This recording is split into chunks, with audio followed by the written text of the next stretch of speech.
Bismillahirrahmanirrahim. Assalamualaikum warahmatullahi wabarakatuh. Perkenalkan, saya Afzi, orang bodoh dan gila dari negeri ini. Izinkan saya untuk ngobrol bareng kalian ya.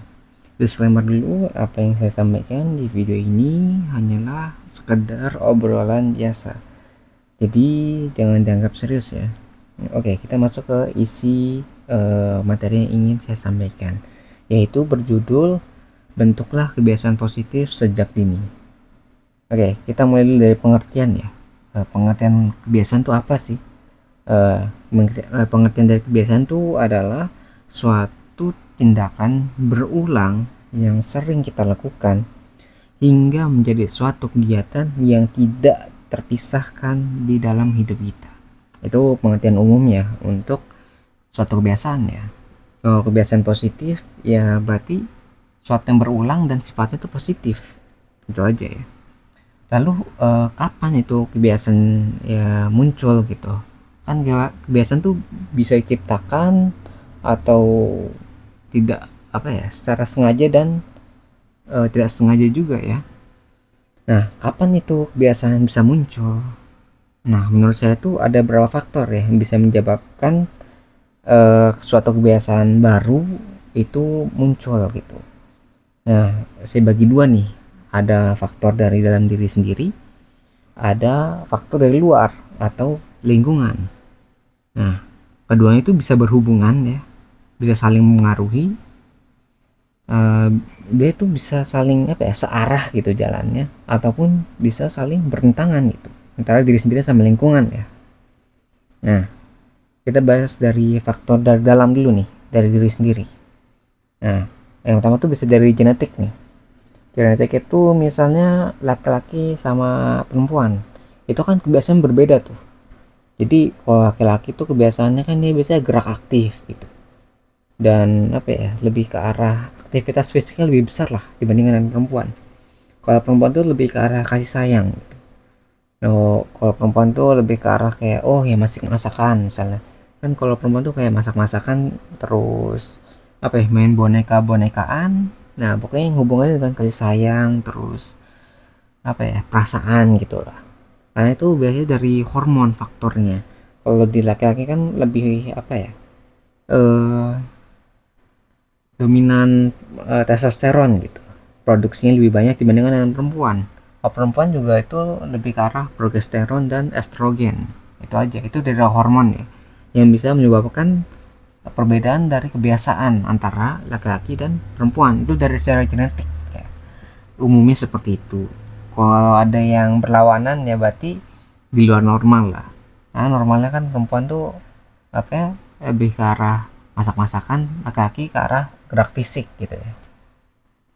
Lalu dari faktor hobi, misalnya eh, dia tuh punya cita-cita nih, ya keadaan diri sendiri nih, cita-cita dia tuh punya apa gitu kan, kedepannya dia pingin apa, dan eh, apa yang dia impikan tuh bisa mengaruhi kebiasaan dia juga ternyata.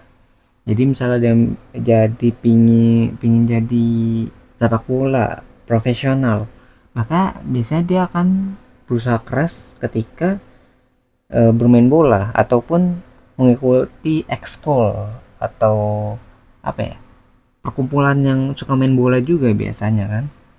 Biasanya dari cita-citanya dia pingin apa dulu nih. Kalau jadi dokter ya berbeda juga. Misalnya dia sering belajar jadinya, karena kan jadi dokter kan nggak mudah gitu, dia harus punya pengetahuan yang lebih dibandingkan dengan orang lain kan.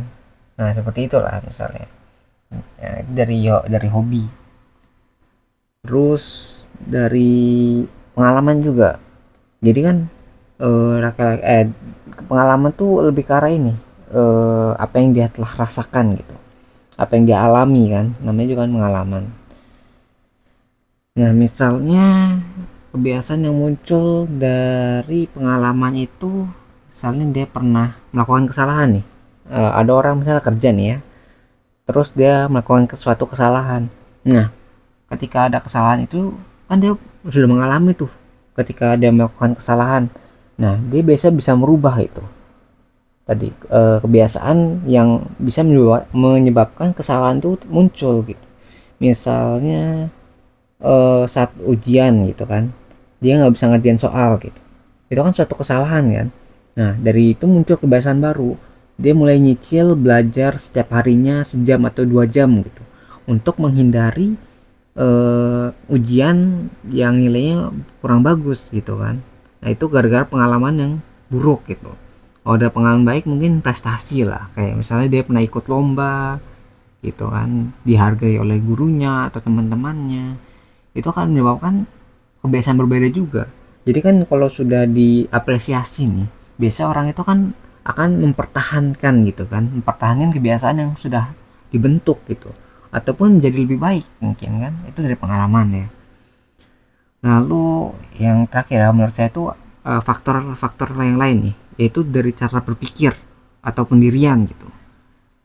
Nah, nah kalian ketika kalian menggunakan akal kalian gitu, menggunakan otak kalian atau daya pikir kalian untuk melakukan sesuatu, pasti kan ada yang berbeda gitu kan dengan orang lain kan. Jadi misalnya nih ada orang yang kerjanya tuh main terus, ada juga yang kerjaannya belajar terus, atau lain-lain lah, ada kombinasi juga kan, macem-macem gitu. Ada yang olahraga terus misalnya kan, itu kan bergantung pada pola pikir atau pendirian dia. Misalnya pola pikirnya dia tuh kayak, oh berarti misalnya dia kan dari cita-cita nih, berarti dia berpikir nih, untuk jadi pemain bola profesional berarti saya harus bermain bola misalnya setiap hari setelah sekolah gitu, atau mengikuti ekskul dan apa berlatih bola gitu bersama teman gitu. Ya itu dari pendirian gitu. Dari pendirian juga bisa terbentuk kebiasaan-kebiasaan baru juga. Misalnya kadang ini pendirian ini paling ini ya, paling apa ya, berbeda gitu, bisa bisa menyebabkan dia berbeda dengan lingkungannya. Misalnya lingkungannya negatif ya, misalnya suka apa ya, teman-temannya suka ngerokok ya, terus apa ya, sering bolos gitu, tapi orang ini punya pendirian gitu, dia bisa menolak hal-hal tersebut. Yang lingkungannya itu pergaulan yang kurang baik, dia bisa menolak hal tersebut. Nah itu biasanya ada pendirian yang kuat gitu dibandingkan dengan orang lain.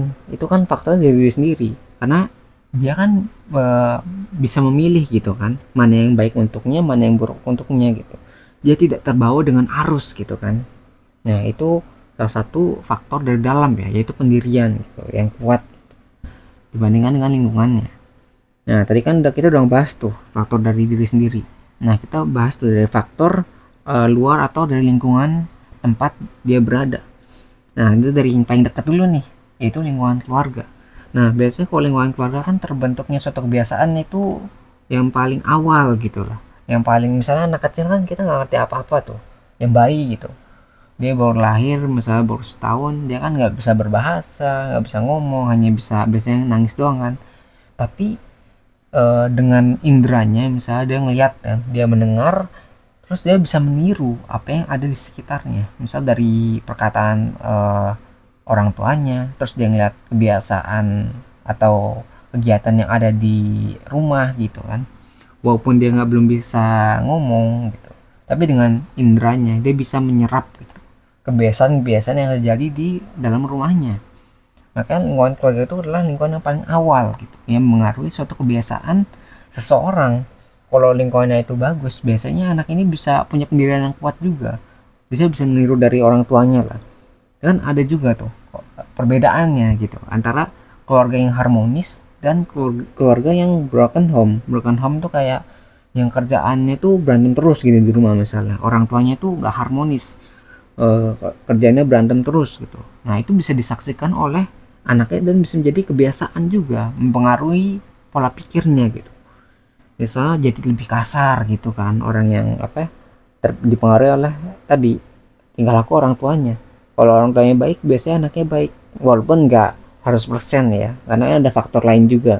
Nah yang kita bahas nih yaitu faktor pergaulan. Nah kalau faktor pergaulan tuh di luar dari rumah ya, kan kalau di rumah kan ya ada orang tua gitu, kepantau orang tua juga gitu kan, diawasi lah.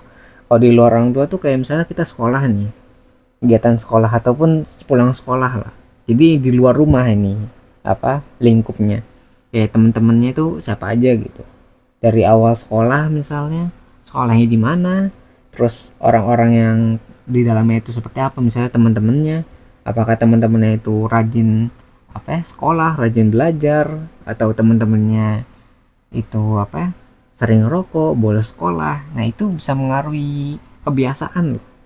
Jadi kebiasaan positif itu kan yang bagus berarti kan dia tuh nggak bolos, rajin belajar, dapat nilai bagus, diapresiasi oleh guru.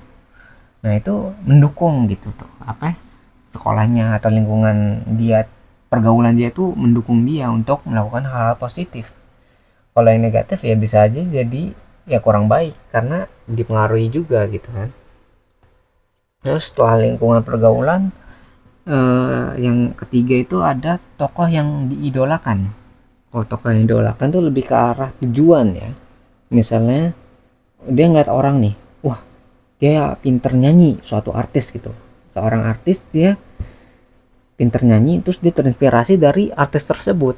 Jadi dia, wah saya kedepannya pingin bisa nyanyi juga seperti dia gitu, terinspirasi gitu. Atau saat ngeliat atlet profesional, dia jago ini main bola, nah dia mulai membentuk kebiasaan untuk mengarah ke situ, mengarah ke tujuan yang dia inginkan gitu kan.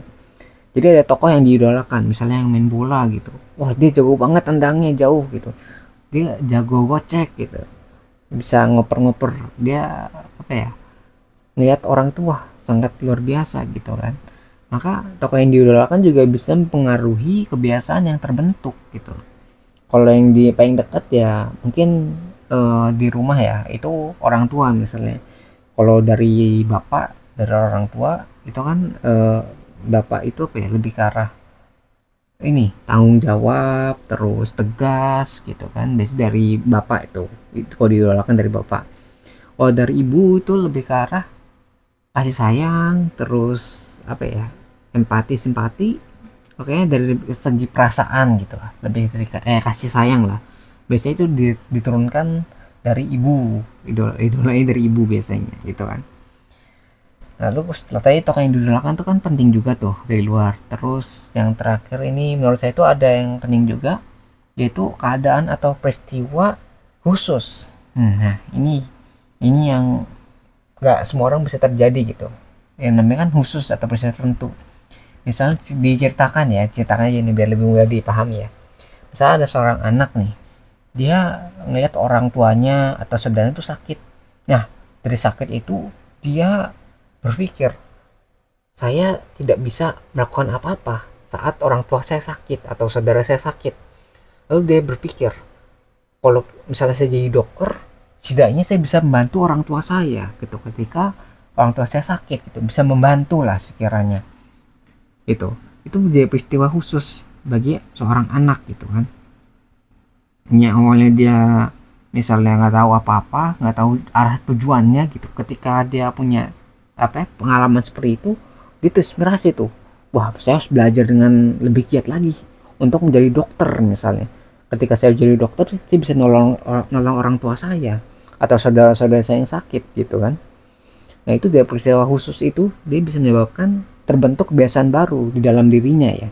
Jadi, wah pola pikir bisa berubah gara-gara keadaan gitu. Misalnya saya miskin, saya nggak punya apa-apa, maka saya harus belajar lebih banyak daripada orang lain untuk apa ya, mencari kekayaan yang bisa apa ya, membuat hidup saya lebih baik gitu kan. Itu dari keadaan khusus menyebabkan kebiasaan baru. Misalnya kebiasaan tadi, saya belajar lebih banyak, terus mencari relasi, terus apa yang menghindari hal-hal negatif. Misalnya kan kalau boros, kalau dia miskin kan dia nggak bisa boros juga kan, dia harus menghemat gitu. Nah itu kebiasaan-kebiasaan kecil itu tuh yang muncul dari keadaan-keadaan tertentu kan. Itu dari apa ya, keadaan atau peristiwa khusus gitu. Nah kalau misalnya kalian udah mengerti nih faktor-faktornya, lalu manfaat apa yang bisa kita dapat dari apa ya, kegiatan positif gitu, apa aja gitu yang harus yang dapat kita peroleh gitu kan, kalau misalnya kita bisa ngebentuk kebiasaan positif yang positif sejak dini gitu. Menurut saya itu ada beberapa ya. Misalnya yang pertama nih, yang nggak semuanya sih, yang pertama tuh mempermudah gitu meraih masa depan yang diinginkan. Nah, kalau misalnya udah kebentuk yang positif kan biasa lebih mudah tuh. Kalau misalnya jadi dokter tadi kan, atau jadi insinyur, atau jadi pemain bola profesional, dari atlet lah, atlet profesional. Kalau misalnya dia udah tahu kan eh, impiannya, biasanya kan dia menuju atau melakukan kegiatan yang sesuai gitu kan dengan apa yang dia inginkan. Maka ketika kegiatan positif itu sudah terbentuk, maka akan permudah lah untuk meraih apa yang dia inginkan. Jadi dokter ya berarti belajar, kalau jadi atlet dia sering olahraga sesuai dengan bidangnya kan. Nah itu makanya ketika apa ya, tadi positifnya sudah gitu, kebiasaannya sudah terbentuk yang positif, maka akan lebih mudah lagi gitu untuk meraih impian yang diinginkan. Lalu yang kedua nih, tidak mempersulit, minimal ya diri sendiri dan orang lain lah gitu. Kalau misalnya positif kan berarti kan dia tidak ngerugiin orang lain dong gitu, khususnya diri sendiri. Kayak tadi nih misalnya jadi dokter nih, ya kalau jadi dokter minimal dia tahu cara menjaga kesehatan dirinya, dari pola makannya, terus cara dia apa ya, olahraga misalnya, jadi gaya hidupnya. Misalkan kalau gaya hidupnya kayak tidurnya tepat waktu, nggak begadang terus, itu kan jadi dokter tuh. Dokter kayak tahu cara menjaga kesehatan dirinya. Nah, lebih-lebih lagi dia bisa membantu orang lain yang ada di sekitarnya gitu kan. Jadi kan biasanya kalau dia bisa menjaga dirinya sendiri, biasanya punya waktu untuk memikirkan orang lain. Ya kalau misalnya dia apa ya, dirinya aja nggak keurus gitu, misalnya kan, itu gimana mengurus orang lain kan. Dirinya aja masih berantakan misalnya kan, jadi gimana mau ngurusin orang lain. Pasti dia sibuk mikirin urusan dirinya sendiri kan, itu aja. Jadi kebiasaan positif itu bisa tadi eh, menghindarkan kita dari kesulitan diri sendiri dan orang lain. Lalu yang tiga ini juga penting ya, yaitu terhindar dari kebiasaan negatif. Jadi gini, kan hidup kita kan 24 jam nih ya. 24 jam tuh terbatas sekali ya. Kalau dihitung-hitung apa aja 8 jam tuh kita tidur. Jadi 16 jam waktu aktif kita kan. Nah, kalau 16 jam dari kita bisa isi dengan hal-hal yang positif gitu. Maka hal-hal negatif yang seharusnya bisa mengisi tadi jam-jam kosong tadi itu bisa tertutup atau tidak apa ya, dilakukan. Misalnya kita terlalu sibuk misalnya belajar gitu kan, maka waktu bermain tadi itu bisa berkurang kan. Misalnya kita sibuk melakukan ekskul ekskul atau organisasi gitu kan, maka kayak waktu nongkrong nongkrong dengan yang sia-sia ya, nongkrong sia-sia, dan waktu bermain yang apa ya, ngabisin waktu itu bisa terhindar karena kita udah terlalu sibuk untuk mengisi hal-hal yang hal-hal itu, hal-hal negatif. Jadi karena kita sudah penuh dengan yang positif, misalnya 6 jam 16 jam itu udah positif semua kan, maka misalnya yang harusnya kita menghabiskan waktu atau ngerokok kan sesuatu yang negatif ya, karena mengaruhi kesehatan, itu bisa tertutup. Wah, kita aja nggak sempat ngerokok gitu kan karena saking sibuknya, sebelum ngerokok udah capek duluan gitu kan, sebelum apa ya, melakukan hal yang negatif itu udah ketutup duluan sama yang positif gitu. Jadi ketika positif sudah mengisi dirinya gitu, maka yang negatif itu akan menjauh gitu kan, setidaknya tidak dilakukan lah gitu. Ya pokoknya ini kalau udah positif udah ngisi udah penuh, maka yang negatif tidak akan dilakukan karena ya nggak sempet, gitu aja simpelnya kan. Nah itu apakah penting tiga tadi tuh manfaatnya ya. Nah pokoknya tadi udah mungkin sekian dulu ya tadi ya, udah ngisi lah. Sekiranya kalian kalau mau apa ya, lebih dalam lagi mungkin nanti dibuat video terpisah yang lebih lengkap lah tentang kebiasaan-kebiasaan yang bagus gitu yang bisa dilakukan sejak dini. Nah mungkin ya sekian dulu ya obrolan tanpa beban yang bisa saya sampaikan. Tapi sebelum saya akhiri, saya menyampaikan jika ditemukan adanya kebenaran di video ini, maka itu semua bersumber dari Tuhan Yang Maha Kuasa. Dan jika ditemukan banyaknya kekurangan atau kesalahan di video ini, maka itu semua bersumber dari diri saya sendiri. Di channel kita juga ada moto ya, jangan didengar, jangan dipercaya, ragukan segala pilihan, dan selalu buktikan bahwa pendapat saya salah. Lalu jelaskan gitu, di mana letak kesalahannya. Saya menunggu jawaban Anda, wahai orang-orang pintar dan waras di luar sana, karena orang yang bodoh dan gila ini sangat membutuhkan bantuan kalian. Terima kasih bagi yang udah nyimak videonya, semoga bisa bermanfaat. Saya tutup dengan kalimat wassalamualaikum warahmatullahi wabarakatuh. Saya Afzi, pamit undur diri. Kita ketemu lagi di pembahasan selanjutnya, insya Allah.